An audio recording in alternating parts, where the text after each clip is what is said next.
trouble with primitives in any art form. Talk to me about primitives, would you? Music, is that they Talk to me about primitives, would you? You can trip over them in the streets.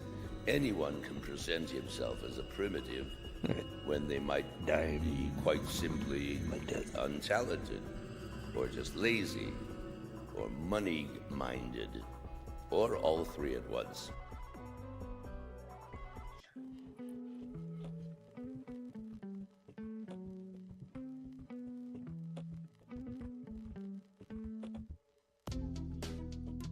Welcome to the LeafCast.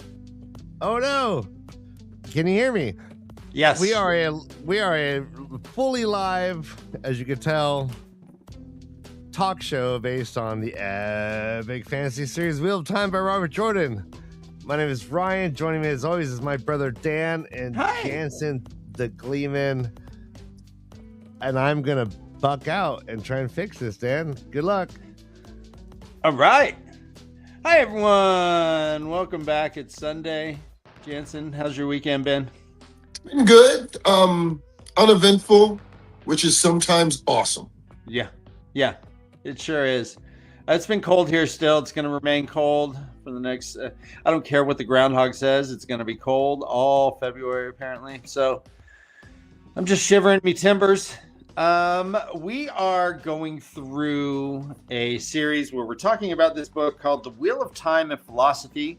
It's edited by Jacob M. Held, and we've been going through chapter by chapter and talking about the different philosophical properties, how they apply to the Wheel of Time.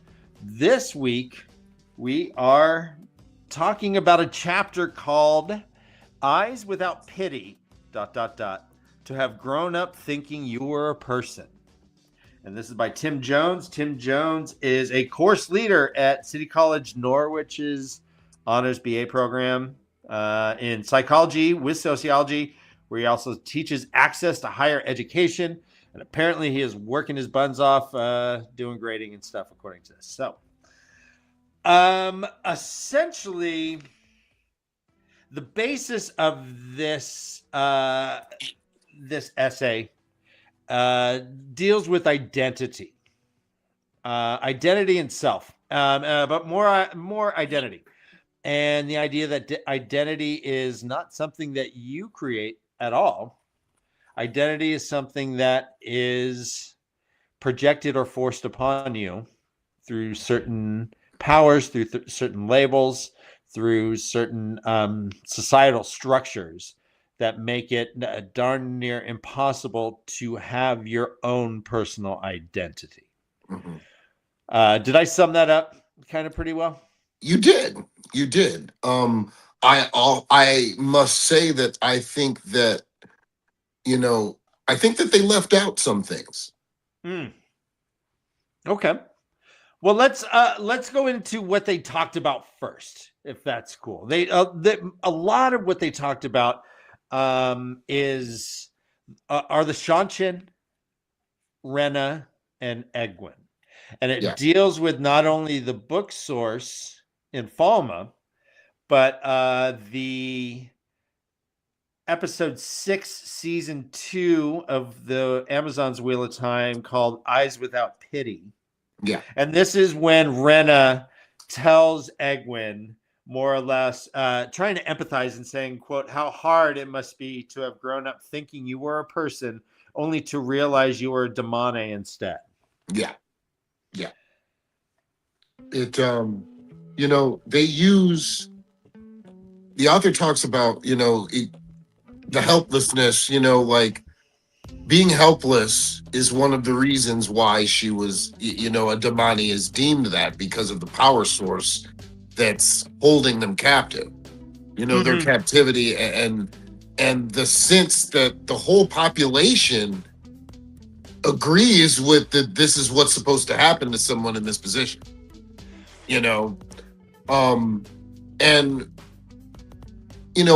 they picked a great subject for this chapter, this philosophical debate. They picked a great chapter, and they also picked a great subject, but there are so many more subtle ones in the Wheel of Time that also do exactly this. And I think that for Egwene, and I will get a quick shout out, we saw a great piece of acting in this episode on the show, which I will say, I have to acknowledge. But, the helplessness that Egwene has, the ability for her not to be able to fight back, is just is more powerful than even what all of those people around her who are in power believe she's supposed to be in. Right. So the Shanshin are probably the most extreme example of how your identity is tied to the labels and how you are perceived by those in power. Yeah. It is near absolute. In the book, this chapter goes into it. It is near absolute in regards to Egwene herself and Aldemane, in that they can't fake it. It cannot be performative. It has to be sincere. They cannot touch anything that they even perceive as a weapon of some sort. So if I just pick up a pitcher, I'm going to get cramps. I'm going to have horrible pain because my body is forcing me. The collar is forcing me to adapt to the demonic. I can't escape in my head even because there is no agency within there. And so with the Shanshin, when we're talking about agency and what sort of what power someone has within themselves, it is brutal the way that the Shanshin completely stripped down a demonic. It is. Now, I also I'm starting to understand or believe, because this might not be true, but I'm sensing a pattern in the Wheel of Time from Robert Jordan about the way that he writes. And I believe that almost any time that someone does not have a choice, it's considered evil to him, right? Right. So, in that sense, for, how, this sense of eyes without pity of what you are, can not to yourself, but to all your surroundings and what you are made to be and are forced to be. There are such other examples, like if you look at the Yael with the Carrienin and how they all are considered tree killers. So they're all treated the same way by this entire population of people. And I always thought that was wrong. I thought that was part of the Yael's punishment, what they had Toe for, actually. Because I always thought that was wrong, that they would, treat an entire set of people that way. Oh, they were just straight out racist. One person did. Yeah, because of what one person did. Exactly. And, they didn't give any of the other Carrienin a choice. And it's like, I always thought, why was that okay? Because the Carrienin, for the most part, through the entire books, were pretty much, they were beaten up on a lot through the entire books. They were never, at the top of their game, or they were always on the low end of the totem pole. They were always, there were always the rich becoming poor. They were always like, they always had some problems. But within their own little microsystem, they had all kinds of titles. They had all kinds of, their hierarchy was fluid but defined. They were always looking around and more or less trying to, in regards to identity, trying to suss out fake things, right? I mean, they were, definitely. I believe they were also the proudest because they had to be, because they were always getting so. Yeah, the Carrienin are very interesting. Yeah, you're right. See, so when we take identity, let's take the big one. Let's take Perrin himself, right? So Perrin would see himself as a blacksmith from the Two Rivers. Yes, that this is a good his example. Self-identity, but we can really say that is not correct when the labels that have been thrown on him, Wolf King, Lord Perrin, Hammer, Golden Eyes, the Golden Eyes, Lord Golden Eyes, his journey into Tel'aran'rhiod and such, he has lost the agency of identifying himself by being so damn awesome. Yeah, Ryan, you're. I wish I can see you. Talk to me. I can't hear him. So with Perrin, the more he is known, the less personal agency he has to define who he is. Yeah. So I guess that's what this article might be kind of saying, but they don't use Perrin at all. And and in retrospect, isn't that how everyone is to an extent? Like, we all have a base example in our own heads of who we are, but that is not necessarily what everyone around us sees. For a lot of reasons, even for our own idiosyncrasies, for so many different reasons. But it's like a lot of people see people way differently than how they see themselves, and we get that in what is that? Fires of Heaven, when Soraya tells Egwene, it'll be good for you to see how your friends see you, because and it's Well, we know the phrase that everyone is the lead actor in their own life story. They are the main character. yes. Does Ryan? Does this challenge? Can you hear me? We can. Yeah. Hi. All right, I'll just be a still image talking to you. Okay. No problem. Does this essay kind of challenge the fact that we are the main character in our own story if we do not even have identity outside of what others see us?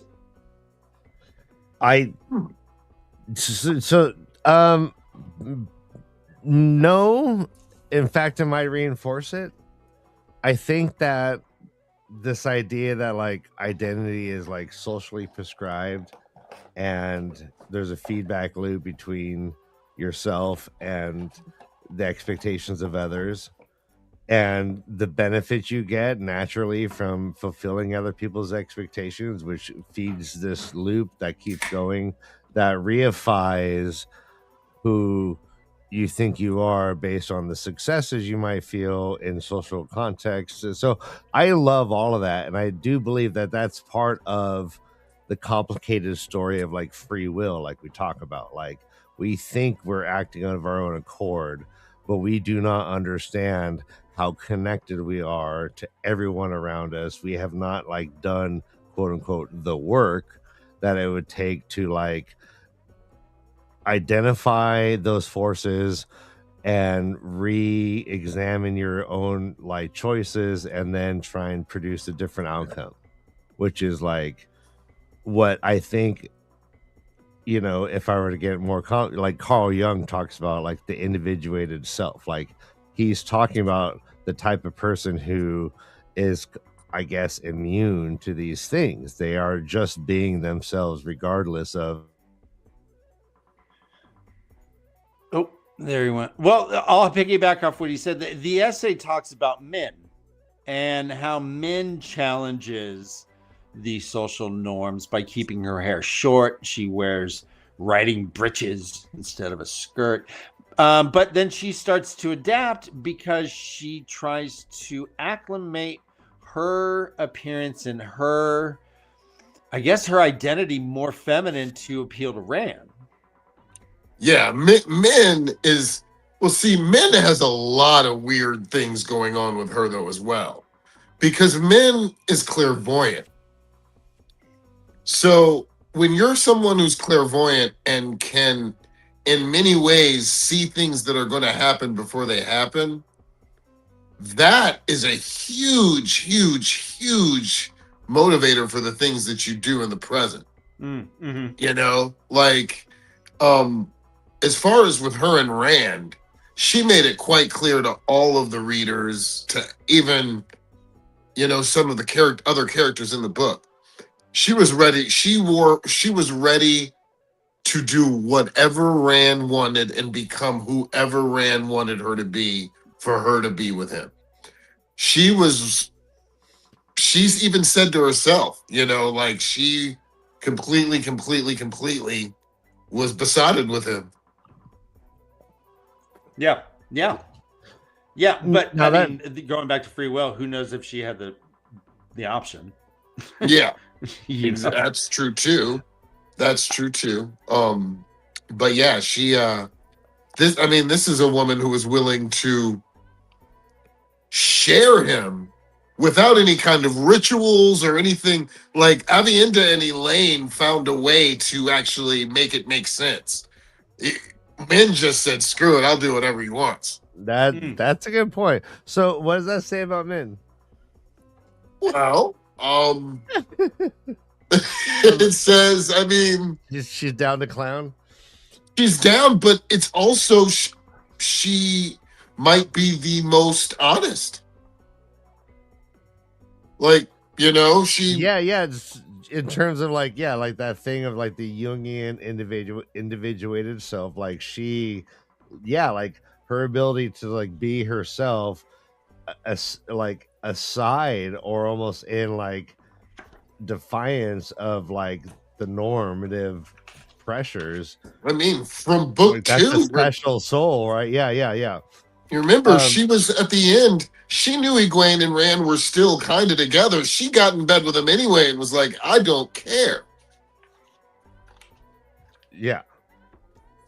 I don't know if you're complimenting her or insulting her. I don't know. I'm not doing either. I'm talking. This Okay. is more of the human condition for men, than it is for me to. What is it? The time, like I said, and like I tell everyone, I am no judge. Right. Yeah. I'm no Yeah. judge. So it's hey, I mean, from the way it was written, Rand liked to watch men walk. Rand liked what men was providing for him. And, as far as, intimacy goes, Rand and men was with Rand more than any of the other two. By far. She was his regular. Yeah. Mhm. I like Even that. even Matt commented on it when he kept seeing them,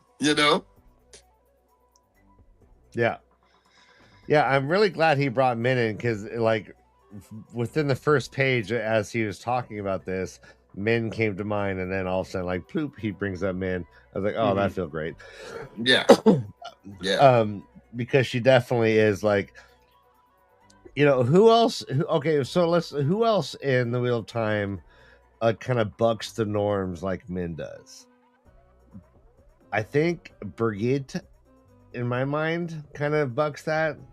Yeah, who else does? Egwene does. How so? By completely throwing away her entire heritage and tradition, marrying her property, throwing everything away and going to the other side to, for a reason, with purpose.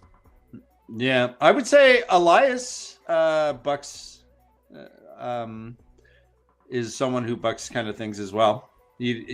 But so let's say that there are these labels within your identity has been identified throughout a society, but you're someone like Elias who doesn't give a fuck about any of that stuff, right? And so when you have, how much power does would we say that Elias has his own identity?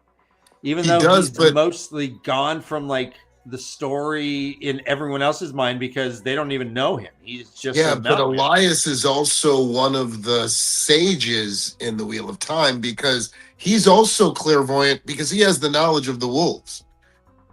He has, insight that a lot of people don't. The wolves were telling him from the moment he met Perrin that they wanted him. Yeah. So like he had, he knew he was going to be at the last hunt and he knew that Perrin was special. You never hear of Elias trying to hook up with Gnome in the outside world or anything like that. Perrin's the only one who met both people. So I think even Gnome, after meeting Perrin, Gnome got better. Gnome had purpose. Once Perrin let him out of that cage, Perrin saw him again. He looked better. He felt better. He was in the wolf dream and he was surviving. And not just as a ragged piece of cloth. He was. Yeah. We're not talking about purpose. We're talking about identity. And so when we talk about identity, sure, Noam had a personal identity, but according to this, personal identity really is false. It's all performative, and what our identity is what we Well, no, wait, project I don't- and what is received. So if my personal identity is I'm a I don't know, let's say someone who's really short. I can't portray that. My identity, even though it's deeply held, it wouldn't be because everyone saw me as someone who's the exact opposite. I'm in fact pretty tall. Yeah. So if I were to, even though, so what I believe about myself really doesn't matter according to this essay. The essay determines that it's all how you are viewed as a society is what you is. So what he says, what exactly makes up the substance of a person, and how exactly does the substance come to be formed? We perform, and the characters are attributes that we wish an audience to believe that we possess. Yourself, he says, is a dramatic effect. So, Yes, if we take Egwin may think herself as a innkeeper's daughter, as an Aes Sedai in trainee, as friends of initiating, all these things that she may think of herself. But once she's captured, she doesn't even have a name. She's assigned a different name, and from then on out, she is a demonic. And whatever she thinks she is essentially wrong unless it matches up to what this label is. Right? Yeah. So Dan, real quick, can you hear me? Yes. Yeah. All right. So I don't think it should be a dichotomy of false and true. I think it should be like an epicenter that you're on the outside, and the more you work towards it, you get to the center. Right. So like on the outside, the effects of the world around you is way more relevant. But I do believe that some people, and I think a lot of that's why monks go into isolation, because they need to like push that aside and get to like some other world where they're not influenced by that. So I think like, instead of saying like, oh, like if you because there's like influence of the world around you on your identity, especially those in power positions, which we can't forget to talk about, the whole power dynamics. Right. And I'm kind of getting to that.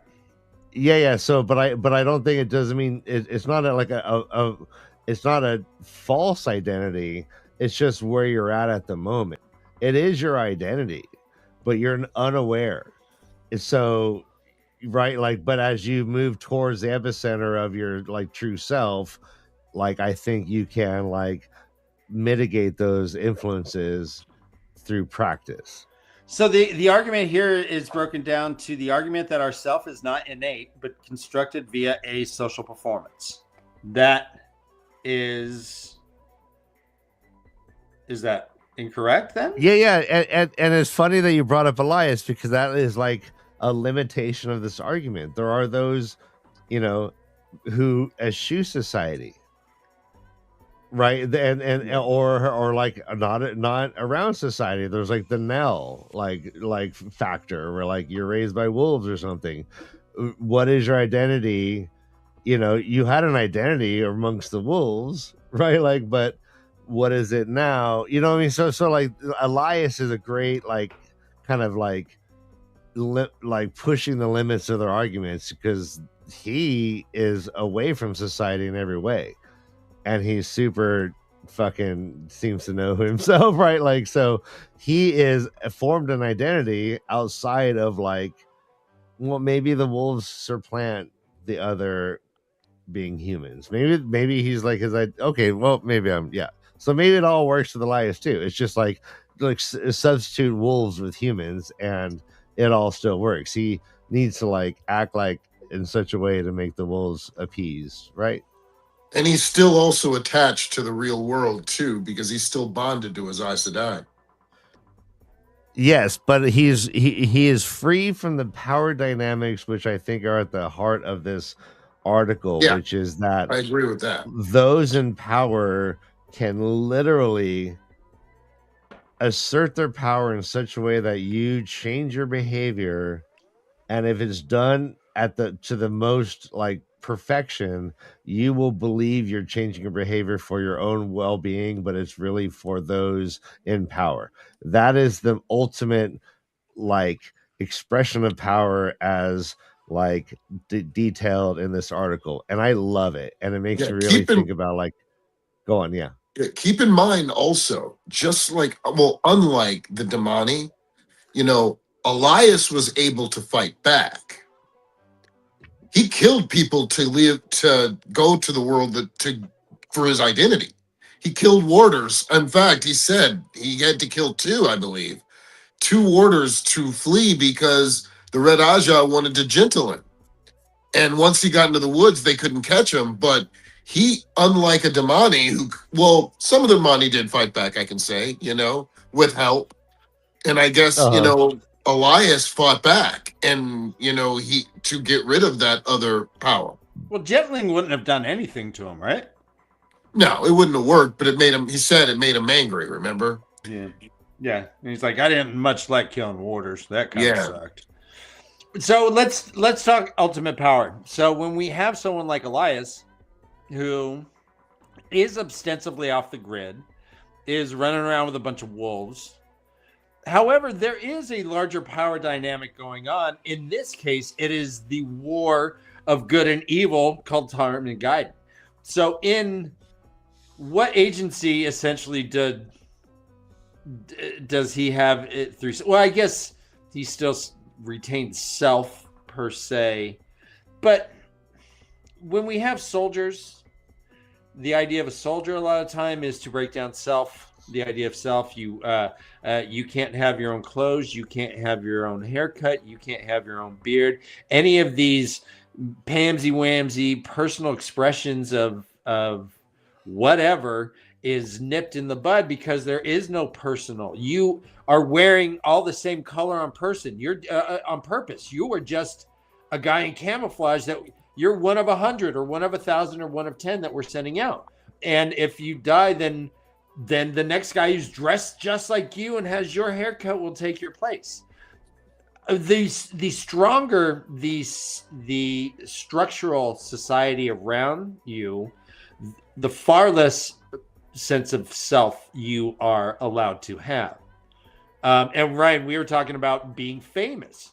If someone is super famous, they are pretty much their sense of self, I think, is very hard to hold on to because everywhere you go, you were reflected in people who recognize you. And absolutely. And you can almost like take it historically, like the behavior of kings. Like I think some kings and royalty or whatever, like start off well, but then like just the idea that you're consistently being treated in such a way that your character changes unbeknownst to you. If you're not aware of your own who you are, then you're going to get swept up and change. So yeah, like I think a lot of actors like go through like weird wild like swings, like kind of Britney Spears, like shaving their head, like it's just too much for certain people to handle, and I totally understand that. Well, sometimes it's also for first of all, I want to say that the actors that most people see that are in the Golden Globes and are getting Oscars and all those things, that's 1% of us. So that being said, a lot of times those guys and those people who are in those positions of great power, great wealth, great fame, once it starts going away, they start trying to do things to get it back. Oh yeah. Yeah. It's like Barry Bonds with PEDs, right? Yeah, exactly. Or Britney Spears shaving her head. So all those cameras can still be there. Yeah, exactly. It is a trying to reclaim power, but it actually isn't then, because then you just have Britney Spears with a shaved head, but everyone still sees Britney Spears and their own version of her well overwhelms her own ultimately changing dances in front of cameras with like weird bathing suits and like ultimately changing her identity. But so Yeah, this is when you have like when someone is arrested, we had the president of a country is now just an inmate number who is wearing the exact same thing as everyone else, eating the exact same food. There is no self for this man anymore. These social structures have closed around him until he is prisoner 142066969 or whatever. And that's it. There is no, whoever Maduro was or thinks he is, it doesn't matter because the powers that be have removed any sense of identity, correct? Well, the one he wanted for sure. Dan, well, yeah, any sense of personal identity because there's no agency. If you have agency, then I guess there's where you have some sort of perception of self. But I mean, considering you're an IEO, right? Well, the Shanshin went into Tremolking and took it over. We just did the same thing, bro. A lot of this is like, what we're getting at reminds me of like the unexamined life concept. Like the unexamined life is not worth living. Quote Socrates. Like most people are unaware of any of their motivations. Most human beings, when we're talking about how power influences the masses, most human beings are in like a survival mode where they are getting from one task to the next and trying to survive, and to be able to sit and ponder your the source of your ethics or the source of your identity. That is a privileged space to be in. You have to have time to do that, and most people don't have that time. So power is influenced over the masses by like, and when we talk about like identity, I love to think, I was reading this whole article thinking about how this is working right now. What is happening to immigrants? They're being labeled and if you are an illegal immigrant in this country, like, your status. That is an albatross you're wearing every day. Your immigration status. And when you have the fucking president, like, and everyone calling you illegal, alien, scum of the earth, blah blah blah, criminals, how is that not impacting just the person themselves who just was like, oh shit, I don't know, I just wanted to like feel safe every day, and I thought America would help me with that, and all of a sudden I'm being called this and that. We're seeing like the psychology of labeling. And it's funny, there's a philosopher, a labeling philosopher he quoted in here, and I thought that was really fascinating. I want to look that guy up because I like you know what I mean? Like that guy lived to be 95.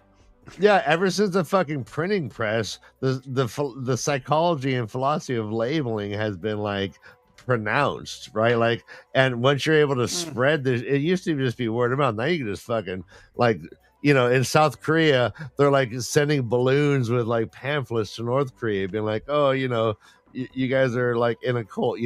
All of that shit is like all very relevant and fun to think about. But in this article, feel free to interrupt me anytime. I had a lot to say. Labeling itself though isn't necessarily limited to the printed word. And so let's say you have like the guy, oh, that's Mickey, he's the town drunk. Oh, that's Sally, she's the whore. These are Copland talk.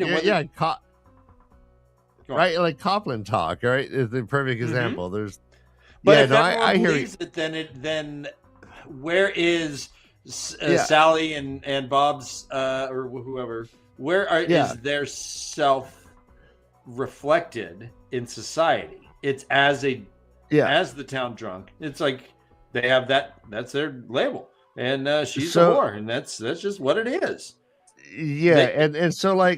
And so in this article, another criticism I have is he kind of talks about like, okay, if you're like in a system that's controlling you as much as Egwin was being controlled by, the Shanshan, like like the outlet would be the one final choice, and he kept talking about like self-violence, and I thought like, wow, that's such a weird way to go. Like I have, like I believe in like transcendence. I believe in human transcendence, and this guy did not seem to believe in that. Like, Well, I believe that. Wait, hold on. Let me just Mhm. get like go a little bit here. There's a book called "Man's Search for Meaning" by Viktor Frankl, and he was a Nazi concentration camp like survivor, and he was a Freudian psychologist, and he was in these situations, and he was like developing his whole theory, what he called logotherapy, later on after he got out, but it was all based on his experiences in the camp. And he said that those that survived had meaning. They had a source of meaning that like transcended their suffering, gave them like, and he broke it all down to all these very compelling stories. But like, I believe in that. Like I believe that there are demone who are still like pretending that they love killing and all this stuff, but inside there, like there's a kernel of them saying, "No, fuck you. I'm still gonna get out of this, and I'm still gonna like, live my life." And I think that's like the power of humanity, to overcome oppression. Like we have it within ourselves to overcome like social pressures. We have it within ourselves as a society to overcome like federal encroachment of ice ages. We have it within ourselves, and we all have this power, regardless of the power outside of us. We exude power. So that's all I wanted to say. I'm very What positive about this. we should remember, though, we're talking about the Shanshan, and so there is no hope. They do bring up self harm in a way that shows that a demonic cannot. It doesn't even have that option. They won't even allow within there. that. No, you're right. You're right. But also, I want to remind, like, what about Moraine?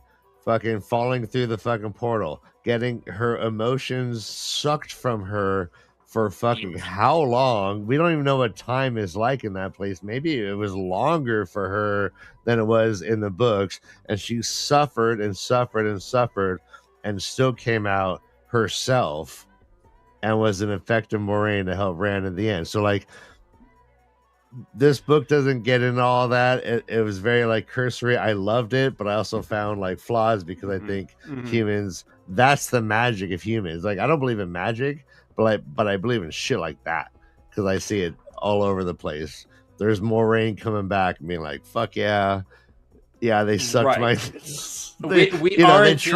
we aren't in a totalitarian state where, and what I was thinking about actually was Mangione, and I'm like, all right, half the people see him as someone that brutally murdered a father, and another half see him as like a vigilante who is making a statement on the banking system and society in general. And yet his identity is as inmate 4696969 or whatever it is, and that's that is who it is. Well, that's also because, well, I guess this is opinion, but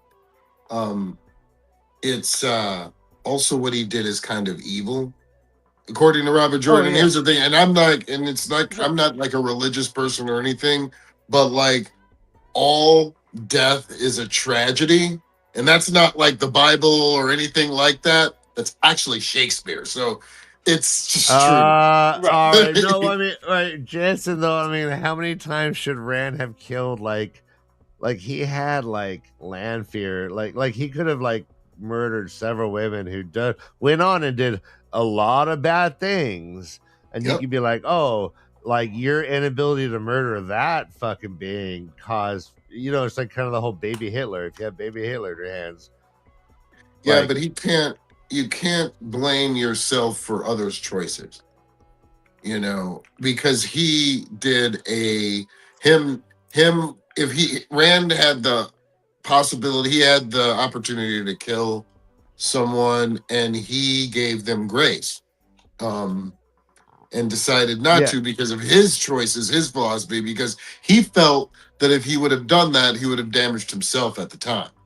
No, and you know what, and like as I was saying it, I was like, all right, you know what, like if he made X or Y decision early on in the books, he would not have been like spiritually enlightened Rand at the end. Like, so I get it. Like, so the losses that continue to happen, even if 50,000 people died because he wouldn't kill this one person, if that's what he needed to do to save all of humanity, it's, those are all like calculated losses. Can we say that they won because the 3 Tavern decided not to fight what their selves actually were, what their identity is? Ooh, that's a good point. Ooh. And these are all things that are projected upon them. Matt did not want to be the general of battles. Perrin did not want to be Lord Golden Eyes. Rand certainly didn't want to be the savior. But by accepting that they have no true identity within themselves, but must kind of go with the identity that has been put upon them. I don't necessarily agree with this article. I'm trying to describe and defend it through like its things. But I mean, is that something that we could say that they actually had to give up their sense of self in order to succeed within the last battle? But it was still a choice, though. They didn't have to do it. No, I mean, everything would have gone to shit, but they didn't have to do it. I don't know why you're talking about these guys. In the end, they were the power players, right? Like in the end, but there was a power above them. Even so, but also like the pattern itself. So, Matt was continually fighting his position. His sense of self did not include him being the general of the battles of the armies of the light. That wasn't his identity at all. That wasn't his self, but that was everyone else's self, including the pattern. And don't you find it funny that Matt, who denied being a lord the whole time, was pretty much the only character in the entire book that lived like one the entire book? Oh yeah. No. He had the lowest sense of self, and that it's funny when earlier on when I left and I came back, Jansen, you were talking about how like the people like how they see themselves and how the world sees them are sometimes very different, and like I find that like those types of people I inherently distrust. Like I see it all the time. People who claim to be one thing, but in like all regard,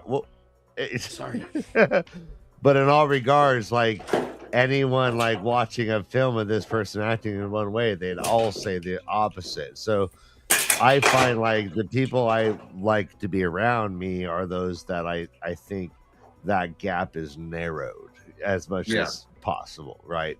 Well, also, even with you two guys, if meeting you two guys, if you didn't know you in person, not everybody sees the world from Akeem Olajuwon's stature. Okay, you're right. Go on. You're right. And it's like if you guys both walked into any diner and you both had bandanas on and black leather jackets, people are going to think one way. Yeah. And we've at some point historically would have both been able to dunk on you. Oh yeah, for sure. Exactly. Yeah. We're prolific dunkers. No, I know. I hear you. So yeah, people. I mean, that's every MP, and that comes from so many things like preconceived notions. Again, the Tinkers. When Egwene first met Elias, the first thing she said to him is, "Master Matura, do we really want to camp close to them? Bella will be stolen." And he's like, "Oh yeah, they steal everything, right?" Because she had known her whole life. Tinkers are all thieves, but they really weren't. It took for people in the books a lot of times to actually meet people to understand that they were different. That's a very fascinating example of the Tinkers. Like the the world outside of them had an impression of them, but they were solid within themselves because why? They were outside of the world. They were like they isolated themselves. They're like we're gonna do our own thing. We don't need that bullshit. But if you think about like the game of houses and like and like in like societies where like everyone is like pushing together and trying to like influence and gain whatever, like the rules are very very strict and very very like they really dominate the discourse, like all these rules of power. So that's funny you brought up the Tinkers, because I was like, yeah, they've been doing their own thing. How are they able to do that? Oh, they're not in cities. They're not hearing it. Right. I mean, and Ryan, you're right. So it's if you are within your own little enclave, then there is a separation from society and therefore from labels themselves affecting you. The labels are there. People in their minds, Tinkers do steal children. They do steal Bellas. They are bad, horrible people.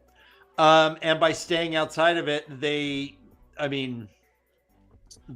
aren't, but this is what the stereotype is, and they have to exist, I guess, within that. But the further up it goes, the more so it comes. So let me shift just a tiny bit. So when we're talking about like identity and self, eventually the self is always a reflection of the outside when it comes to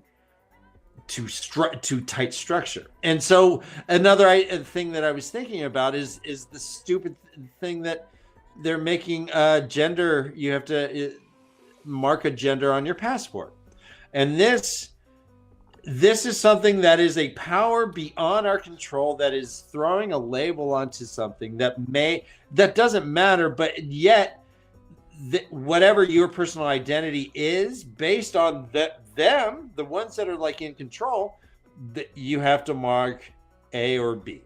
And so no matter how fluid you personally are within your life, within your feelings, within everything, when it comes to a prison, when it comes to armies now, when it comes to these things, like it is no, what are you reflected of to me as the one in control? Going back to the Sean, so it's all this, and that's the a tighter very the good control, point, Dan. the way less agency, and therefore the less sense of self you are allowed. True. Dan, that's a very good point. I love you bringing up gender and how, like, especially this current administration is treating it like you're like it's almost like their word, whatever they call it, is like has more power and weight than the individuals who are like claiming this or that. It's all of a sudden like on high, no more. And that and they're like literally erasing like a percentage of the population's a pursuit of their own identity. And that type of abuse and like what, if anything, from this article, it shows that if you're the victim of this type of like influence, the damage is palpable, and like and you have to like actively push against it, or else you're gonna have like identity issues, which is not fair. Like you're working this shit out and all of a sudden like your own government's like denying your own fucking pronouns. That's mind-blowing in terms of like, and I'm trying to actively, as I'm talking about, I'm trying to empathize with someone who's like suffering from that. I can't effectively, but I can only imagine that it sucks.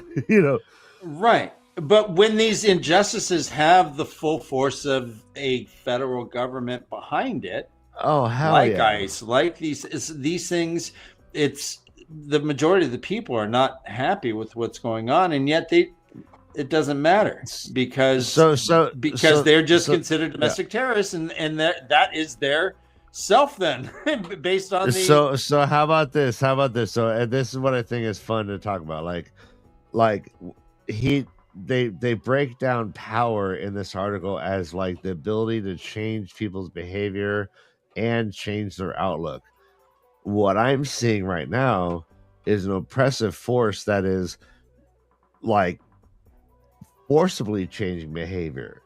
They have ability, and by outlook as well. It doesn't mean that the outlook is something that they want. It's like if you put someone on a path and they have to go, and it's got that same outlook is coming.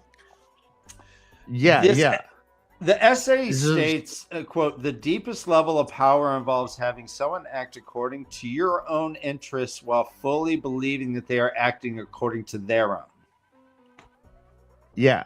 So we could like look at like MAGA as people voting against their interests and like believing that they're like doing it in their own interests. The other way would look at liberals being like, oh, look at you not voting your stuff in, blah, blah, blah. But like what we're fuck, I lost my train of thought. All right, go on, Dan. Sorry. No, it's all right. I mean, so yeah, it is. So this is indoctrination, right? This is what we're raised into. We do things that we think are in our own interest. We dress as men. We do these things. This is what we've been indoctrinated in, and we think that it's in our own best interest when it's actually in society's our own best interest. Who knows? I mean, I'm trying to dress as I speak, right? That is, but within our fucking our own best interests is get a haircut every 2 weeks and shave and wear a tie to work and stuff. These aren't in our own best interests.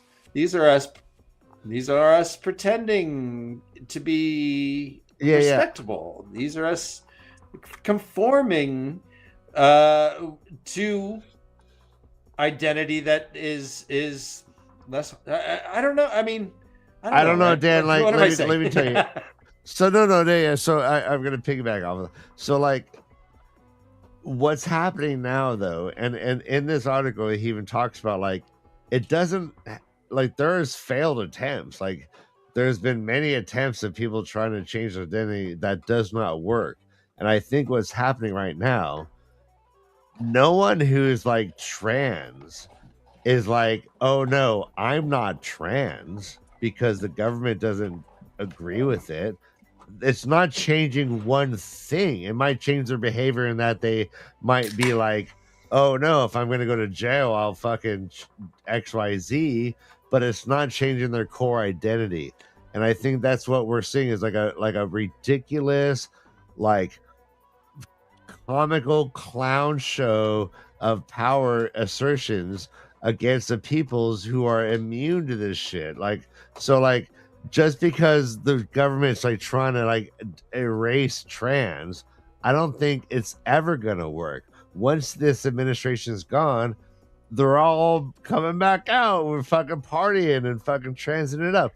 So, like, it's hard to like I think we have to go almost more historical to think about like real movements that were like subjugating people to the point where they actually don't know who they are anymore. So, but maybe I'm wrong about that. Well, I mean, wouldn't we consider this to be a form of enlightenment, to release self, to release the image that we are creating our own identity? Yeah. I mean, isn't that like the goal? Kind of. I mean, there's also the risk of like creating an identity in opposition to the power, which is still not freedom. If all of your choices like I'm gonna only do what is gonna upset, the government, then you're not fully like participating in the freedom of choice that we all should have. You know what I'm saying? Like, so that's another part of identity. It's like if you're like I don't like this fucking regime. I'm gonna push against it. Then all of a sudden, that becomes who you are.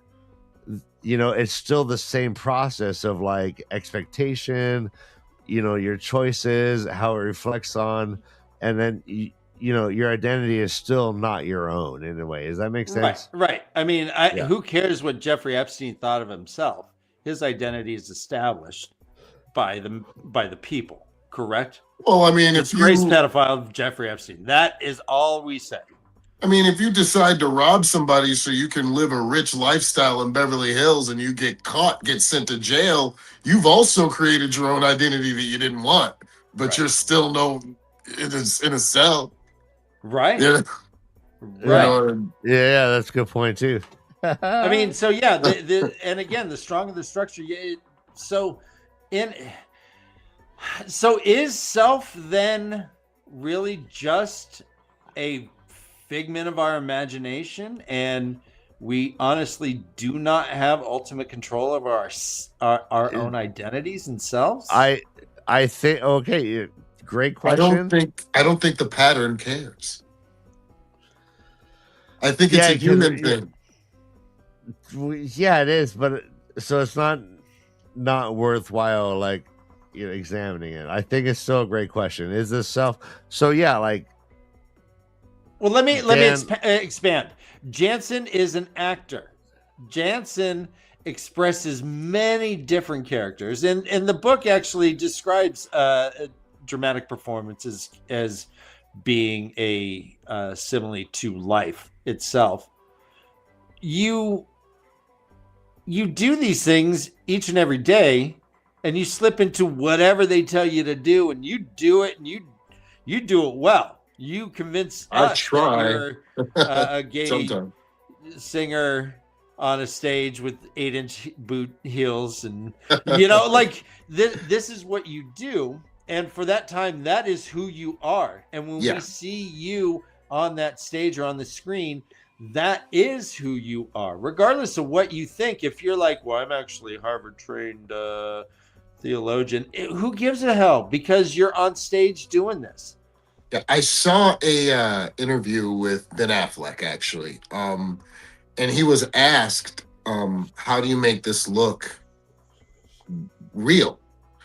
And he said, and I understood it immediately when he said it. He's like, "You have to believe that you're in that situation, in that spot, in that place, and it's so you have to make yourself. You have to believe." I imagine Madeline Matson, when she was going through those pretty emotional, retching scenes, was herself in that spot emotionally where she had no agency and control whatsoever. Yeah, I wonder what discipline she was. Yeah. I wonder. Dan, check this. I love this train of thought. Like, so an actor embodies an identity. Mm-hmm. And then the more accurate they do it, then we as viewers can like lose ourselves in the narrative. Mm-hmm.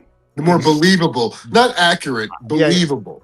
Because believable, correct. If it fits our label. But if they don't do it, then we say they suck. But Dan. So what this like argues this person's point in the article, like it is socially prescribed. The more Jansen can tap into what he thinks 1 million people will think a jealous lover will look like, or 1 million, you know what I mean? Like he has to exuberate the zeitgeist, right? Like he's like diving into the zeitgeist of all of our like collective unconscious expectations and viewpoints, and again, like, and if it doesn't work, we all go boo, but if it works, we go yay. That's the secret, Ryan. I don't have to make 1 million people do anything and believe anything, just one. Me. Yourself. Yeah. But it is still a construct. Absolutely. And this it is totally what the whole thing is. Like, yeah. And I'm comfortable saying that not only like you're acting like persona, but your own identity is a construct. Dan's identity is a construct. My Oh, yeah. identity is a construct. Yeah. Mhm. And I think, yeah. And the fact that our identities are constructed means we have to be more aware of how we are influenced by people who want to gain from us.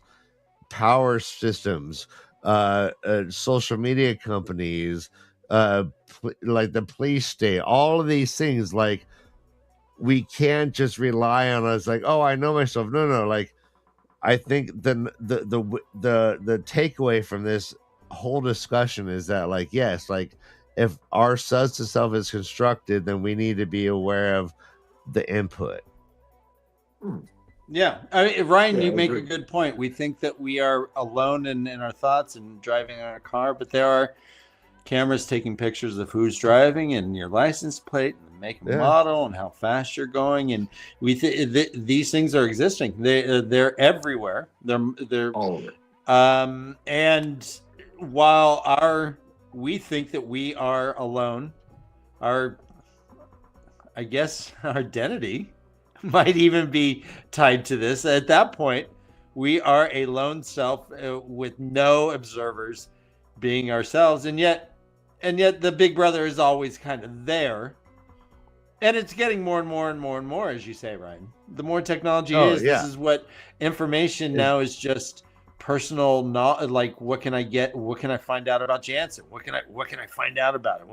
Where's he go? Yeah. He shops at Trader Joe's. He uses that card. We see that he gets quinoa every 2 weeks. All right, we're gonna send him some fucking coupons and have him try our quinoa. Yeah. Shit like Or that. Like, yeah, Instagram ads about quinoa. Yeah, so I get them all the time. do we have control of that, or are we how subliminally? Well, there is a influenced button on the by phone that everything? says you can, but I don't know. So yeah, like, and I addressed it. I could positive take. Like, I do believe we are able to transcend this. I think it's like a practice.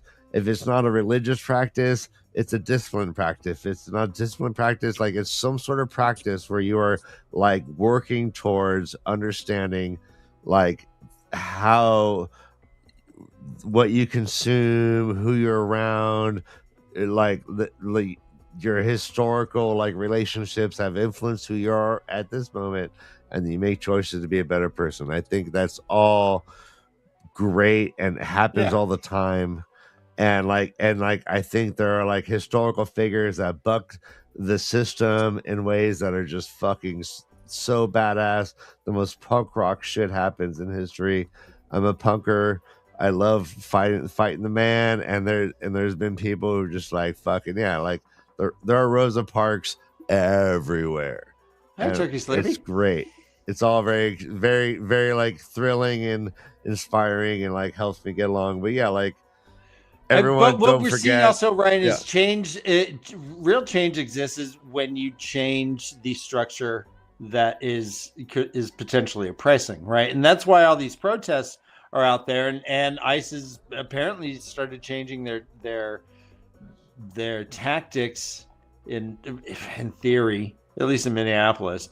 But the protest the power that is above you in order to change the perception of what you are. Instead of being citizens, you're being seen as domestic terrorists or agitators or professional protesters or whatever it is.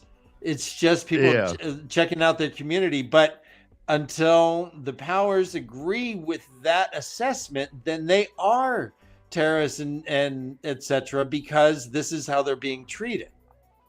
Yeah. So how they feel about themselves doesn't truly matter on the big scale. No, because until the powers be recognized and agree with it, yourself just shouting at the void, right? Yeah, because when the state can just eliminate yourself, literally kill you, and you're not even a self anymore, right? There's no sense of self. You're fucking dead. Yeah, like all of that becomes like pedantry, right? You're just like so Yeah, great point, Dan. Thanks. Well, it's getting a little late, guys. Yeah. Well, This was an awesome we'll be conversation. back. Well, yeah. We'll be Dude, back super next stoked. week. Continuing to go through the Wheel of Time and Philosophy. We'll be on chapter 10. It is called Glimpsing the Pattern and Salvaging a Semblance of Choice. I love that. This might be right up our damn alley, guys. Well, we're going to be talking about Tamal Thor for sure. Yeah. I hope, you know what? I hope you subscribe to our show. That was a glorious looking penis. I didn't see it. No, yeah, it's over there. This has been The Way of the Leaf. I am Ryan's brother Dan. Ryan had to bounce. This is Jansen the Gleeman. Thanks for hanging out with us. As always, we'll see you next week. And until then, run for your lives. This is The Way of the Leaf. All right, Dan, end the stream. Can you end the stream? Yep, and stream. I can't.